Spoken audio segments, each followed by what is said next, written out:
പെരുന്നാളിൻ്റെ മാസപ്പിറവി ഉണ്ടല്ലോ, ശവ്വാലിൻ്റെ മാസപ്പിറവി ആ ഉദിക്കണ സമയത്ത് അഥവാ സൂര്യൻ അസ്തമിക്കണ സമയത്ത്, അസ്തമിക്കണ മുമ്പായിട്ട് ആരൊക്കെ ഉണ്ടോ അവരെ കൊടുക്കണം.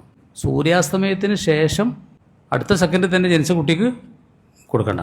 അതിൻ്റെ ഒരു സെക്കൻഡ് മുമ്പ് ജനിച്ചവർക്ക് കൊടുക്കും വേണം. അപ്പോൾ വെള്ളിയാഴ്ചക്കാരം ഇപ്പോൾ സംഭവം നമുക്ക് അല്ല, വെള്ളിയാഴ്ച വ്യാഴാഴ്ച, അടുത്ത വ്യാഴാഴ്ചക്കാരം ആ അസ്തമയവും മാസം പുറക്കലൊക്കെ വെള്ളിയാഴ്ച പെരുന്നാൾ, അങ്ങനെ ഇപ്പോൾ നമ്മൾ സങ്കല്പം അങ്ങനെ കാണുകയാണെങ്കിൽ, ഉറപ്പിക്കാൻ പറ്റില്ല, കാണും എന്നുള്ളൊരു പ്രതീക്ഷയാണ് ഞാനീ പറയണേ.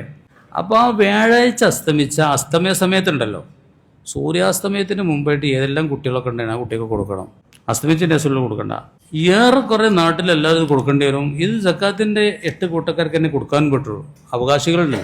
ഒരാളെ ഫിത്ർ സക്കാത്ത് ചുരുങ്ങിയതൊരു 3 ആൾക്കായിട്ട് കൊടുക്കും വേണം. കാരണം സക്കാത്ത് ഫുഖറ മസാക്കി എന്നാണ് 8 കൂട്ടക്കാരെ ബഹുവചനമായിട്ട് പറഞ്ഞതാണ്.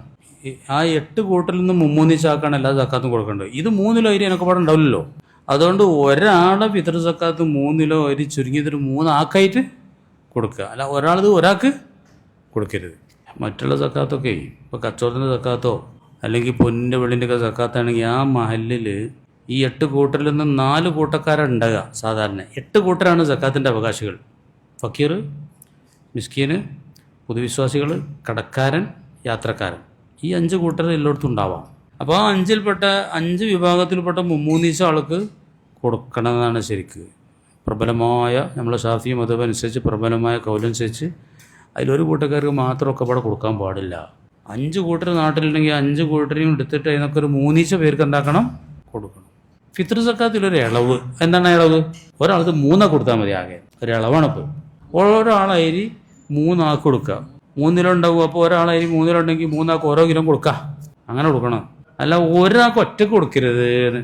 ചെറിയപ്പോൾ ഇപ്പോൾ കോയാമ് പറഞ്ഞത് എന്താ വെച്ചാൽ, ഒരു പെരിയും 4-5 ആളുണ്ടാവുമല്ലോ, ഒരൊക്കെ 3 കിലോ അരി ഇവിടെ ഉണ്ടല്ലോ, അതിന്ന് എല്ലാം പാടെ പഠിച്ചിട്ട് ഒരു 3 കിലോ എടുത്തു. ഒരാളതല്ല, ഈ 4-5 ആളത്താ ആ 3 കിലോ ഒരാൾക്കാണ് കൊടുത്തു. അപ്പോൾ ഒരാളത് 3 ആൾക്ക് കൊടുക്കാനായിട്ടില്ല. അവിടെ ആ പ്രശ്നം ഇവിടെ വന്നിട്ടില്ല. 3 or 4 മണിവരെ കൊടുക്കാം. അങ്ങനെ കൊടുത്താൽ മതി. പിന്നെ വേറൊരു വകുപ്പുണ്ട്. ഒരു പെരി തന്നെ ഇപ്പോൾ 4-5 ആളൊക്കെ ഉണ്ടാവുമല്ലോ, ഓൽക്കും എല്ലാവർക്കും കൂടെ 5 ആൾക്കും പാടെ ഉള്ളതാണ് കൊടുക്കുക. ഒരാൾ കൊണ്ടിട്ട് നിങ്ങൾക്ക് 5 കൂടെ കൊടുത്താൽ പോരെ. അപ്പോൾ ഒരാൾ കൊടുത്തില്ലല്ലോ, ഒരാൾ കൊടുക്കരുത്. അതാണ് അതിൻ്റെ മട്ടം. പിന്നെ മദ്ഹബും കൗലൊക്കെ വേറെ ഉണ്ട്.